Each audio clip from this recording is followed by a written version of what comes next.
সরকারি কর্মচারীরা বিগত প্রায় 11 বছর যাবৎ একই বেতন কাঠামোতে বেতন ভাতা পাচ্ছেন। এই সরকারি কর্মচারীদের জন্য নতুন বেতন কাঠামো আগামী 1 জুলাই 2026 হতে ধাপে ধাপে বাস্তবায়ন করার ঘোষণা দিচ্ছে মাননীয় স্পিকার। আলহামদুলিল্লাহ, হচ্ছে আমরা সবাই খুশি। 22 লক্ষ পরিবার সকলের পক্ষ থেকে দেশ নায়ক তারেক রহমান মাননীয় প্রধানমন্ত্রীকে আমরা ধন্যবাদ এবং কৃতজ্ঞতা জানাই। আজকে যে পে স্কেল হচ্ছে 22 লক্ষ পরিবারের মুখে, এই উপলক্ষে আমরা আসলে আজকে মিষ্টি বিতরণ করছি। আমরা সবাইকে একটু মিষ্টি খাওয়াচ্ছি। এই সবাই বলি, একটু কথা বলি, সবাই বলি সমস্যা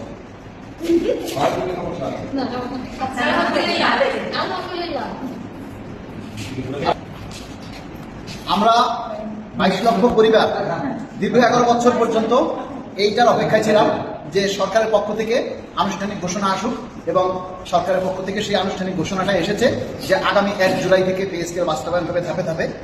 আমরা সরকারকে ধন্যবাদ জানাই। আসলে এই দিনটাই আমরা চেয়েছিলাম। এতদিন আমরা মিডিয়াতে বিভিন্ন রকমের তথ্য উপাত্ত শুনেছি, সত্য মিথ্যা, আসলে সেগুলোর উপরে মানুষের কোনো আস্থা ছিল না। আজকে সেই মানুষের যে অবিশ্বাস বা অনিশ্চয়তার জায়গাটা আসলে আজকে ক্লিয়ার হয়ে গেছে। আজকে আমরা মাননীয় প্রধানমন্ত্রীকে ধন্যবাদ জানাই, কৃতজ্ঞতা জানাই।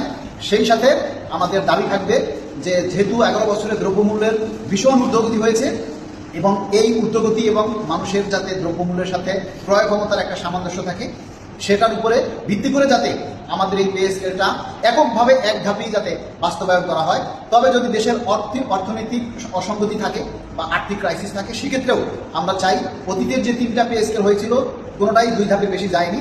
আমরাও এবারের এই পে স্কেল, নবম পে স্কেলটা আমরা 2 ধাপেই বাস্তবায়ন চাই। তার প্রথম ধাপে শতভাগ মূল বেতন এবং দ্বিতীয় ধাপে অন্যান্য ভাতা কার্যকর করার জন্য আমরা জোর দাবি জানাচ্ছি।